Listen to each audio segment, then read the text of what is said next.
地球上最大的森林亚马逊雨林究竟有多危险？在这个面积为600万平方公里的巨大雨林中，聚集了250万种昆虫、上万种植物和2000多种鸟类和哺乳动物。这里的动物虽然跟我们生存在同一个地球上，但是多数人一辈子可能都没有见过它们的样貌。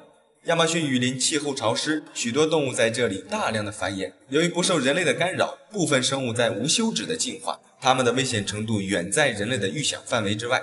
如果一个没有任何野外求生经验的人身处亚马逊雨林深处，可能连3个小时都活不过，就会被这里的各种可怕的昆虫取走性命。今天黑土汇集了一下雨林深处最致命的10个物种，带各位领导一起来感受一下真正的原始森林。大家好，我是黑土，喜欢这类视频的领导，劳烦您帮忙点个赞支持一下，记得长按点赞3秒，给黑土个霸气鼓励，谢谢。我们碰到第一个致命生物就是蚊子。亚马逊雨林的气候炎热潮湿，正是蚊子发展的理想环境，这里堪称是蚊子的天堂。亚马逊雨林的蚊子单是种类就高达300多种，数量更是数不胜数。如果人类没有穿防蚊衣服进入雨林，会被蚊子咬得生不如死。普通贴着皮肤的衣物是起不到防蚊效果的，蚊子会穿过衣服间的缝隙，吸食我们的血液，被蚊子咬到会奇痒难耐，还会起脓包，导致感染。更致命的是，由于这里的蚊子种类繁多，我们很有可能被携带各种病毒的蚊子咬到。如果一旦被咬，会出现疟疾甚至死亡。这里的蚊子跟我们经常见到的家蚊不同，它们普遍个头都比较大，它们吸食走我们的血液之后，会在破口处留下蚊子的唾液，这些液体的危险程度是未知的，很有可能是致命的。所以进入雨林，防蚊是第一步，千万不要小看这些小东西，它们给我们带来的痛苦远比死亡更可怕。好，走向森林深处，第二个会对我们造成威胁的就是吸血蝙蝠。我们都知道，蝙蝠这种东西都喜欢生活在阴暗潮湿的地方，就好比某些山洞或者缝隙里。那么森林里怎么会有它们的身影呢？这就要说到亚马逊雨林深处的真实样貌了。其实真正的原始森林深处并不是我们想象的那样，到处都是绿莹莹的一片。原始森林跟人类经常活动的森林有着天壤之别。走进原始森林深处，有些地方就算是白天，也有可能是黑漆漆的一片，俗称可怕的黑森林。这是由于森林深处的植被在无休止的生长，没有人去砍伐它们。这里的一些树木有些可能生长了上百年甚至上千年，特别的高大，再加上温带气候条件，雨水繁多，导致这里的植物生长会特别的茂盛，时间久了，枝叶就会交叉生长，从而遮挡住了阳光，并且部分地方被枝叶遮挡的密度会很高，在遮挡密度高的地方就很有可能出现黑森林，这也就为蝙蝠提供了一个特别舒适的环境。在一些枯死的树洞中，也是吸血蝙蝠的理想之地。注意，是吸血蝙蝠，不是所有的蝙蝠都吸血。亚马逊雨林中就生存着这种可怕的吸血蝙蝠，它们靠嗜血为生。吸血蝙蝠的唾液中有一种抗凝血剂，一旦被它咬伤的猎物，短时间内会流血不止。这种蝙蝠就是靠吸食血液为生，它们在攻击猎物时会像狗皮膏药一样紧贴在猎物的身上，用尖锐的牙齿在猎物身上撕咬一个口子，然后利用它的唾液防止血液凝固，紧贴在上面吸食，直到吸饱喝足后才肯离开。它们一般都是晚上组团出动，白天都待在阴森的洞穴中，一旦被它们盯上会死得很惨。因为蝙蝠的身上是携带病毒最多的其中一种动物，我们一旦被它咬到，很有可能会感染上可怕的病毒，并且这种病毒很有可能是人类未知的，一旦感染，即便是立刻治疗，也有可能会丧命。第三个，子弹蚁，它是世界上体型最大的蚂蚁种类之一，同样，它也被评为全球10大毒性最强的动物之一。子弹蚁的体型可以超过 2.5 厘米，要比普通的蚂蚁大很多。之所以叫子弹蚁，是因为被它咬到的疼痛感就像被子弹击中一样，特别的疼。这种疼痛可以持续24小时，并且不会有任何的减弱。曾经有一个美国昆虫学家名叫贾斯汀·施密特，曾经体验过被子弹蚁叮咬的疼痛实验。他形容那种感觉就像是有颗生锈的钉子扎进脚后跟，然后再光脚走在红火的木炭上，疼痛还会迅速的扩散，被咬到手，可能整个胳膊在几个小时内都动弹不了。如果被多个子弹蚁咬伤的话，很有可能会丧命。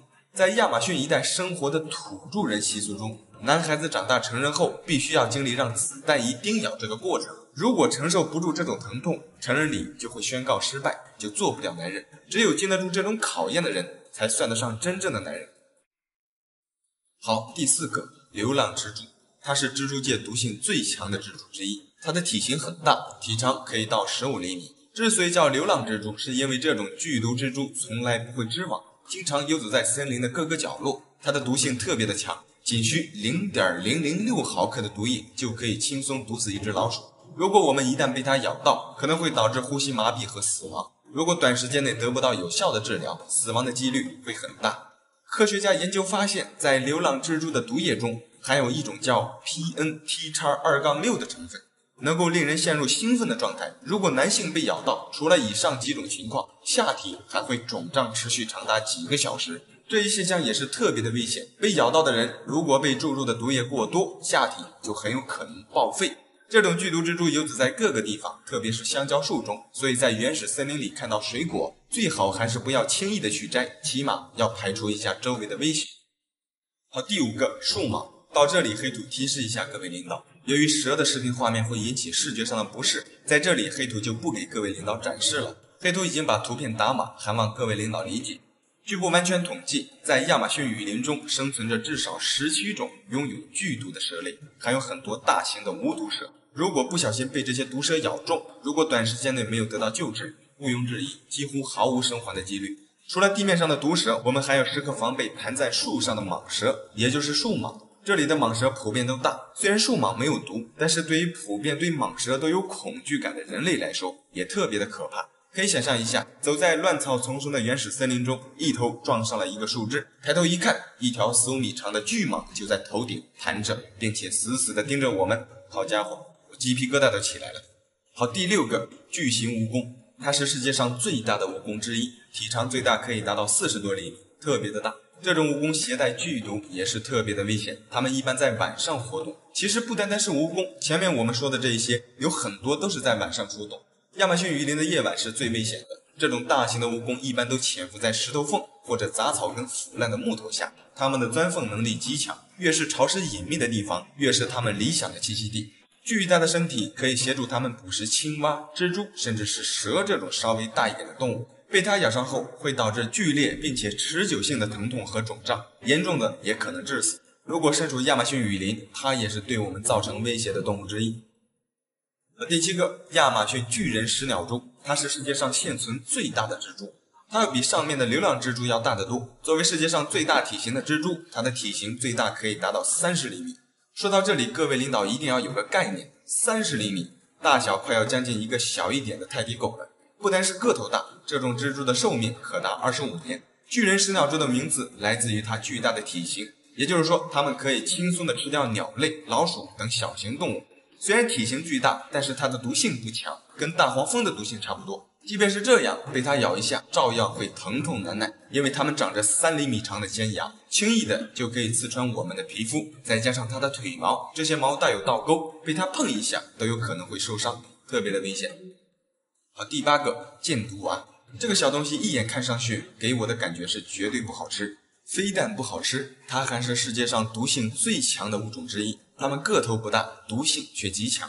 这家伙各式各样的颜色都有，红橙黄绿青蓝紫几乎都给占全了。在很久以前，美洲的原住民曾使用箭毒蛙分泌出来的毒液抹在箭头顶端来干仗。随着颜色不同的箭毒蛙，毒性也会有所不同。比如说，一只黄金箭毒蛙的毒素就足以让10个成年人丧命，有些更毒的，甚至我们仅仅碰到它就会中毒，并且毒素大部分都是致命的。应了那句话，颜色越是鲜艳的动物，越是致命。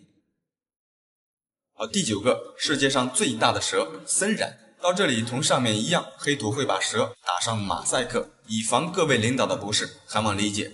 森蚺咱们上一期说过，它是生活在亚马逊河里的，不过在雨林中它们也会经常出现，一般在一些沼泽地里、潜水坑里都会有它们的身影。森蚺是世界上最大的蛇，最长可达10米以上，粗如成年男子的躯干，巨大的身形可以让它们毫不费力的就吃掉一个成年人。如果没有携带任何防身武器的情况下，在森林深处碰到这种巨型的森蚺的攻击，就算是泰森来了，也只能听天由命。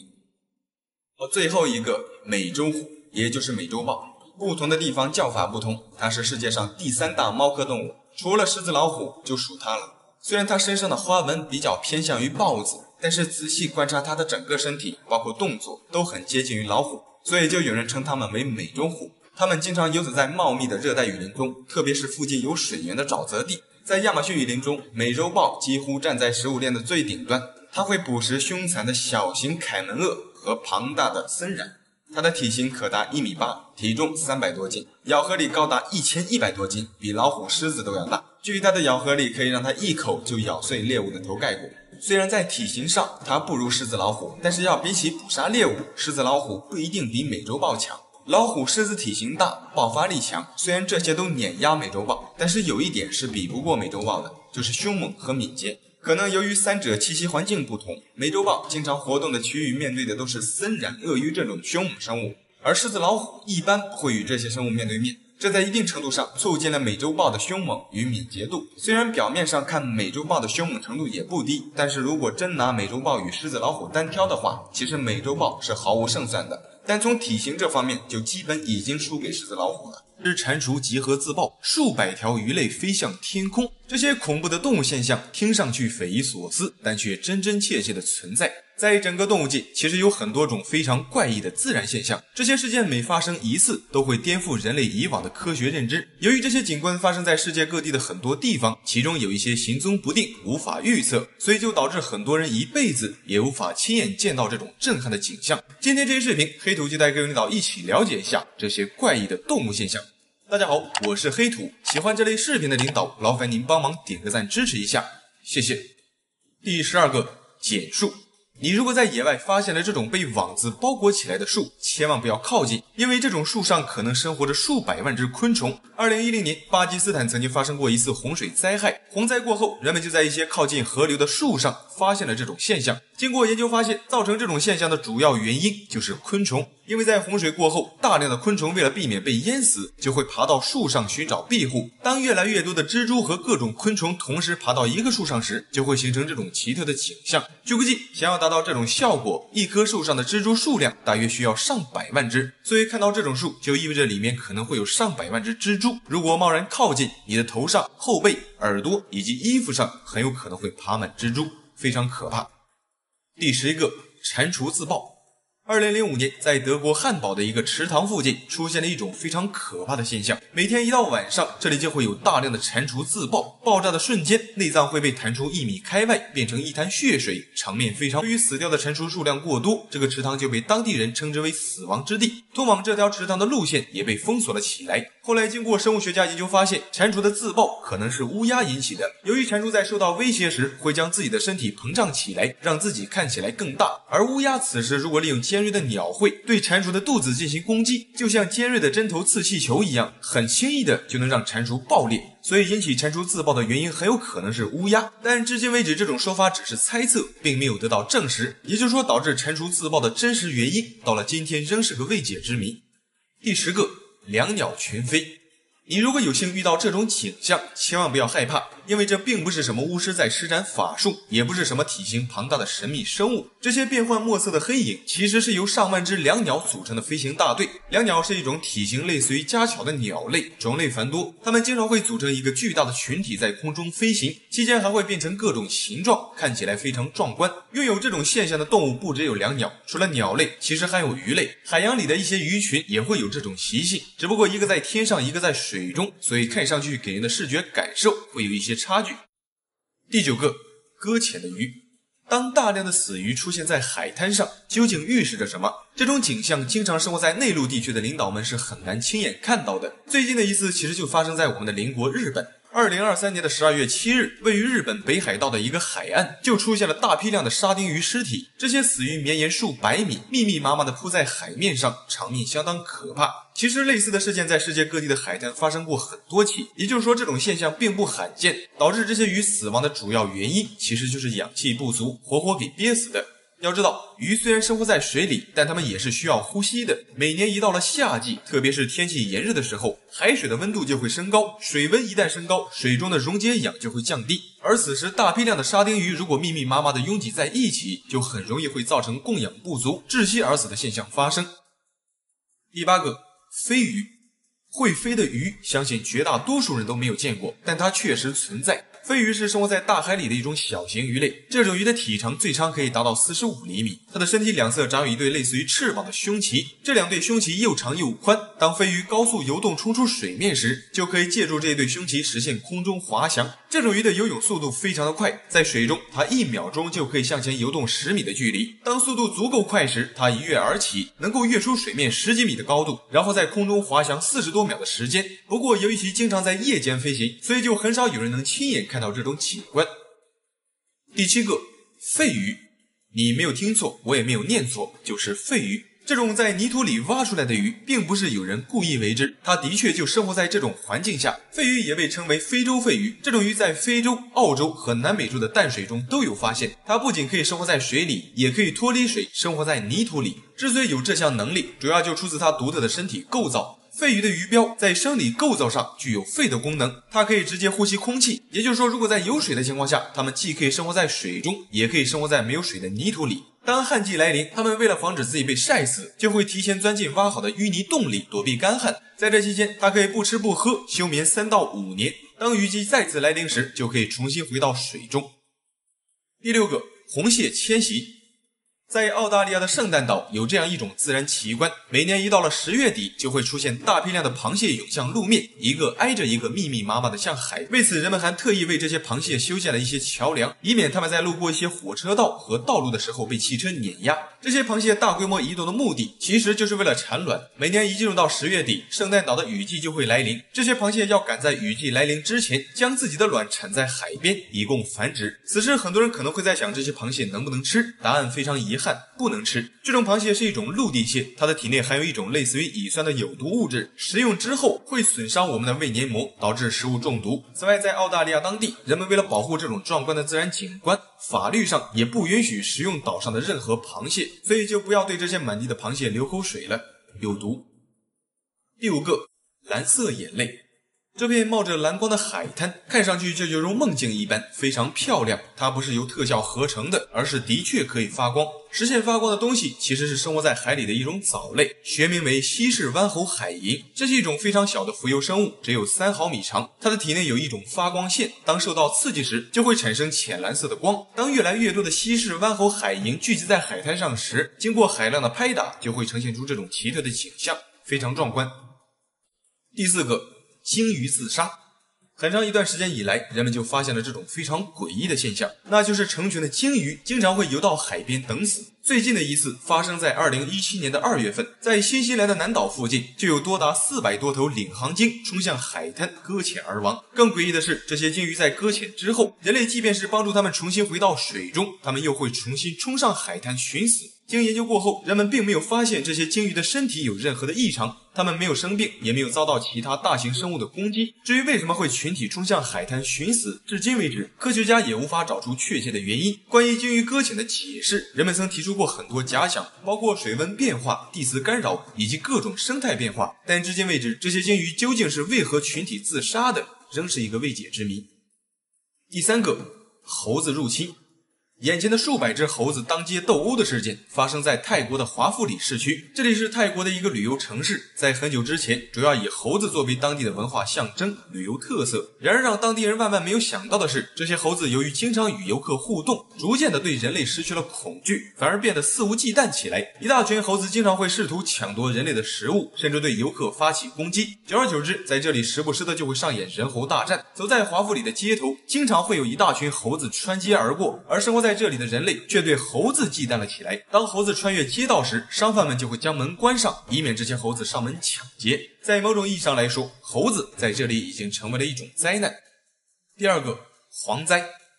蝗灾，一个我们耳熟能详的灾难性动物现象，很多人对这种现象非常熟悉，却又异常的陌生。因为生活在和平年代的我们，很少有机会能亲眼目睹蝗灾的可怕景象。之所以说它可怕，是因为蝗灾一旦发生，就意味着饥荒的降临。产生蝗灾的主要原因其实就是干旱，因为当干旱处于某个临界点时，就成为了蝗虫的最佳繁殖地。蝗虫就是我们俗称的蚂蚱，它们的繁殖能力很强，如果环境允许，短时间内它们就可以造出亿万大军。这些蝗虫的食性非常广泛，只要是绿色的植物，它们几乎都会吃。毫不夸张地说，蝗虫群所过之处，寸草不生，它们能够在很短的时间内就将农作物以及各种植物啃食干净，非常可怕。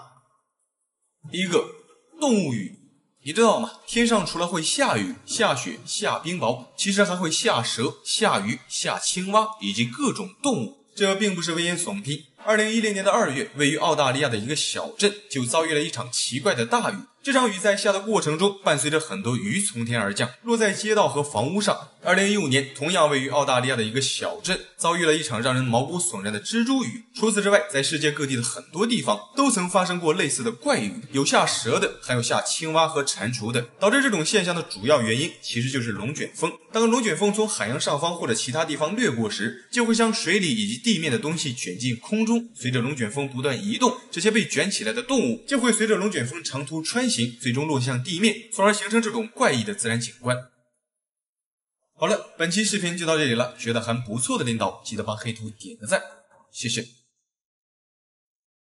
你知道生活在南极的动物有多可怕吗？你以为《山海经》里的那些异兽真的不存在吗？你知道吗？南极大陆是人类出现以来最晚发现的大陆，直至1820年人类才首次发现并踏上了这块大陆。在这之前，人类对这里一无所知。南极大陆位于地球的最南端，四周为南冰洋所包围，它的总面积约为1400万平方千米，占地球所有陆地面积的1/10。这里是地球上最寒冷、最干燥、最多风的大陆，这里的最低温度可低至-89.2度，整片大陆常年被冰雪所覆盖，在内陆地区经常会刮着10几级的大风，最大风速可达每秒75米以上。不仅如此，这里虽然到处都是冰雪，但却非常干燥，整个南极洲的平均年降水量仅为55毫米，还没有撒哈拉沙漠多。这就意味着这里的空气会非常干燥，环境比撒哈拉沙漠还要恶劣。但即便是这样，仍有超过200多种动物生活在这种恶劣的环境下。今天这期视频，黑土先给各位领导找出来生活在南极洲的10种标志性动物，带各位领导一起认识一下这些极地物种。大家好，我是黑土，喜欢这类视频的领导，劳烦您帮忙点个赞支持一下，记得长按点赞3秒，给黑土的霸气鼓励，谢谢。好，第10个，南向海豹。它是世界上现存最大的非鲸类海洋哺乳动物，它的体重比世界上现存体型最大的陆生食肉动物北极熊还要重6到7倍，已知成年的雄性南向海豹的体重最终可达4吨以上。这种体重仅限于雄性，雌性南向海豹的体重并没有这么大。雄性的体重通常是雌性的5到6倍，它的体长最长可达6.5米以上。在全世界范围内，这种海豹的数量高达约65万头，它们多数都分布于南大洋，只有少数活动在南极大陆的边缘地带。南向海豹的外形独特，它有一个能伸缩的鼻子，一旦被激怒或者高度兴奋时，它的鼻子就会向外膨胀，并且跟大象一样可以利用鼻子发出洪亮的吼声，因此被称为象海豹。这个家伙虽然在陆地上看上去比较笨重，但如果一旦进入水中，则会变得非常灵敏。它可以下潜到水下2300多米的深度，捕杀猎物，主要以一些乌贼和鱼类为食。每年1到9月中旬，这些大家伙们就会聚集到一些小岛上，雄性会在这里进行决斗，而雌性则会在一旁观战，并且选择自己的如意郎君。在他们的世界里，这貌似就是一场盛大的相亲大会，相当热闹。对了，再有就是他们的寿命可达20年。好，第9个，南极贼鸥。单听名字就知道这个家伙绝非善类，之所以被称为贼鸥，主要就是出于这种鸟的行为方式。南极贼鸥是一种仅生活在南极洲的一种海鸟，这种鸟的体长可达53厘米，翼展最长可达 1.4 米。它们主要都生活在南极大陆边缘的一些苔原、河流与湖泊地带。人们曾在恶劣环境的南极点上也发现过它们的踪迹。要知道，南极点位于南极大陆的内陆，这里常年被冰雪覆盖，最低温度可低至-80多度，气候非常恶劣。然而，这种南极贼鸥就曾出现在这种恶劣的环境下。这种鸟最突出的一点就在于它们的性情，这家伙非常凶猛，在南极它们偷盗抢劫，无恶不作。人们曾称它为空中强盗，之所以这样说，是因为这个家伙是企鹅最讨厌的敌人。每年一到企鹅的繁殖季节，南极贼鸥就会经常出现在企鹅的繁殖地，将刚孵化出来的小企鹅或者企鹅蛋叼走吃掉。不仅如此，南极贼鸥还是一种非常懒的鸟类，它们从来不自己建造巢穴，通常都是利用抢占的手段霸占其他海鸟的巢穴。有时候它们甚至会直接从其他海鸟的嘴里抢夺食物，行为非常恶劣。这种行为在动物界其实也是非常讨厌的，无奈动物界的法则就是弱肉强食，适者生存。好，第8个，帝企鹅。企鹅无疑是南极大陆最具代表性的动物，这个物种相信各位领导都比较熟悉，但很多人不知道的是，企鹅其实也是一种非常古老的动物，它们很有可能在地球穿上冰甲之前就已经生存在南极了。你知道吗？全世界的企鹅种类多达10几种，其中绝大多数都生活在南极。在所有企鹅中，体型最大的一种就是生活在南极的帝企鹅。帝企鹅的全称为皇帝企鹅，它的身高可达 1.2 米，体重可达100斤。它们是一种群居动物，虽然企鹅的耐寒性较强，但是每当恶劣的气候来临，它们也会受到影响。这时候企鹅群就可以利用群居的优势挤在一起抵御风寒。帝企鹅最特别的一点就在于它们的繁衍方式，它们是世界上唯一一种可以在南极的冬季繁殖的企鹅物种。我们都知道，世界上绝大多数鸟类的蛋想要成功孵化出幼崽，对温度是有很严格的要求的。然而这种帝企鹅却可以在零下40度的环境下孵化出幼崽，而且它们的孵化方式还非常特别。雌性帝企鹅在产下蛋时就会离开，负责孵化的工作却是雄性企鹅。在孵蛋期间，雄性企鹅为了不让企鹅蛋受冻，就会利用自己的脚将企鹅蛋慢慢的夹起来，使其离开冰冷的地面。在孵化期间，它们会肩并肩的排列在一起，大概需要60天的时间不吃不喝，而且一动不动的孵蛋。等到幼崽成功孵化出来后，雄性企鹅才会去寻找食物。好，第7个，漂泊信天翁。它是世界上现存翼展最大的鸟类，这种鸟的翼展最长可达 3.7 米，平均翼展都在3米以上。它们主要都分布在南大洋的极地范围内，这个家伙一年的时间都会环绕南大洋航行3次，飞行里程超过了12万公里。它们是一种非常善于滑翔的鸟类，在空中，漂泊信天翁可以在空中滑翔几个小时，而不用挥动翅膀。据观察发现，这个家伙的一生中有9%的时间都生活在海上，一般很少会落地。这种鸟到了6到7岁时才会成年，它们的寿命最长可达60年。它们的食物主要以海洋生物为主，这个家伙可以下降到水下12米深的海里捕捉猎物。它们主要以一些头足类动物和小鱼为食，在野生动物界，它们没有天敌。好，第6个，雪海燕。它与企鹅一样是南极大陆的土著居民。之所以这样说，是因为在整个南极洲，鸟的种类多达几十种，但是绝大多数都是季节性迁移鸟类，而不是土生土长的南极鸟。而这种雪海燕与企鹅一样，它们是南极的本地鸟。雪海燕的外形非常漂亮，它们的羽毛非常洁白，还长有非常独特的蓝灰色的角，整体外观看上去与鸽子十分接近。这种鸟的体长最长可达40厘米，翼展可达95厘米。它们经常会出现在一些冰块周围，而且多数还是群体活动。在南极大陆的一些冰山上也会出现它们的身影。在南极，它们主要以鱼类和一些头足类动物和磷虾为食，有时候找不到猎物，也会选择吃一些腐肉，像一些海豹与鲸鱼的尸体都可以成为雪海燕的食物。在整个南极洲，这种鸟的数量估计超过了400万只，由于其种群规模庞大，因此并没有受到人类的重点关注。第5个，豹海豹。它是南极海域最可怕的一种食肉野兽。豹海豹的体型很大，它的体长可达4米，体重可达1000斤。在南极地区，它的体型仅次于南象海豹，是南极的第2大海豹。它的凶猛程度要远胜于比它体型大的南象海豹。豹海豹的嘴里长有非常锋利的犬齿，它的下颌非常强壮，可以大幅度的张合，用来攻击猎物。在南极，它们经常会捕杀小海豹以及企鹅和一些鸟类，特别是企鹅，它们非常喜欢潜伏在企鹅活动的浮冰下巡视。一旦有企鹅进入到水中，就会沦为豹海豹口中的猎物。这个家伙虽然在水中极为凶猛，但是一旦上岸，则会变得非常笨重，行动也会变得非常迟缓。豹海豹的活动范围遍布南极大陆边缘的所有海域。它们虽然喜欢捕杀企鹅，但绝大多数的食物来源还是以深海的食物为主，主要就是以磷虾以及一些乌贼和甲壳类动物为食，偶尔也会吃鲸鱼的尸体。在南极地区，它位于食物链的最顶端。豹海豹已知唯一的一个天敌就是虎鲸，但是虎鲸一般情况下很少会去捕杀这种豹海豹。再有就是这个家伙对于人类来说是极其危险的，它们会主动攻击人类。不过这种情况极其罕见，主要原因就是因为豹海豹生活的地方距离人类太远，因此人类能与它们碰面的机会非常少，袭击事件自然也就会非常罕见。好，第4个，大王酸桨鱿。在南极冰冷的海水下生存着一种深海巨型鱿鱼，这种鱿鱼栖息在南极海域2000多米深的冰冷海水下，它们的体长最长可达14米，体重可达1000斤以上。大王酸桨鱿与大王乌贼不同，它的体型要比大王乌贼大，而且两者的栖息地与身体构造都大不相同。生活在南极海域的大王酸桨鱿是人类已知世界上最大的无脊椎动物，它拥有世界上所有生物中最大的眼睛，一只眼睛的直径可达40厘米。更特别的是，这个大家伙的血液中含有一种叫做血蓝蛋白的含铜化合物，这使得大王酸桨鱿的血液呈蓝色，而不是像绝大多数动物那样为红色，也就是说它们拥有蓝色的血液。不仅如此，它要比大王乌贼恐怖得多。大王乌贼虽然也是一种大型的鱿鱼，但是它的触手上都是吸盘，而大王酸桨鱿的触手上却长有锋利的倒钩，这种倒钩的长度可达8厘米，类似于老虎的爪子，非常锋利。在很久之前的一些神话传说中，就有描述大海上曾出现过长有巨大触手的海怪袭击船只，科学家估计传说中的那些海怪很有可能就是这种大型鱿鱼。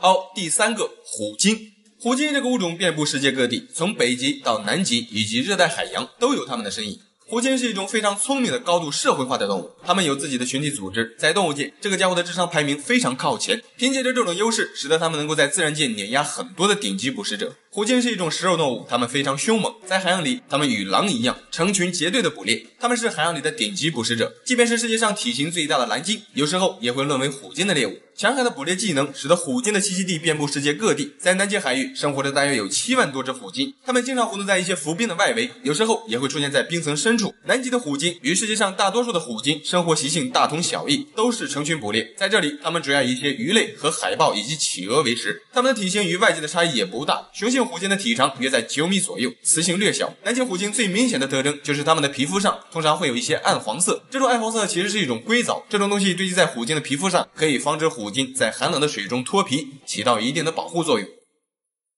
好，第二个，座头鲸。它与虎鲸一样，栖息范围比较广泛，在全世界的所有大洋中均有分布，包括南极海域。座头鲸的体长最长可达17米，体重可达30吨以上。这个大家伙虽然看上去比较恐怖，但实际上它是一种性情非常温顺的动物。它们的移动速度非常缓慢，每小时约为8到15公里左右，游动在海面上就像一座小型冰山一样，给人的压迫感极强。一些古籍中记载的鲲极有可能就是这种座头鲸。在南极，它们的主要食物都是以磷虾为主。座头鲸没有牙齿，它们的嘴里长有270到400片带边缘的须板，这些须板的成分与人类的指甲成分差不多，并不具备像牙齿那样的硬度，因此它们并不具备捕杀其他大型猎物的能力，只能靠掠食一些小鱼以及大量的磷虾为食。据估计，一头成年的座头鲸在1天内就可以吞食多达1吨多的食物，食量相当的大。但即便是这么大的一个物种，在这里也会有捕食者。座头鲸最怕遇见的就是虎鲸，虎鲸这个家伙经常是群体活动，一旦碰到落单的座头鲸幼崽，极有可能会将其围攻并吃掉，非常凶猛。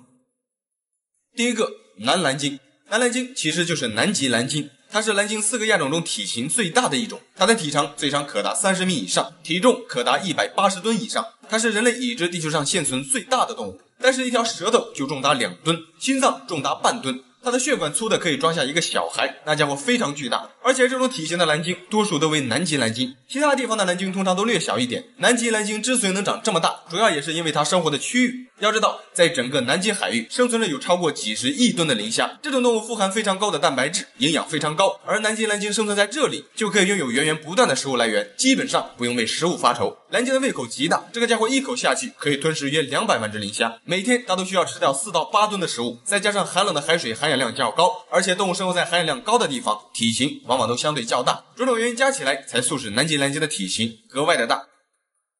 好了，这期视频就到这里了，觉得还不错的领导记得帮黑兔点个赞，谢谢。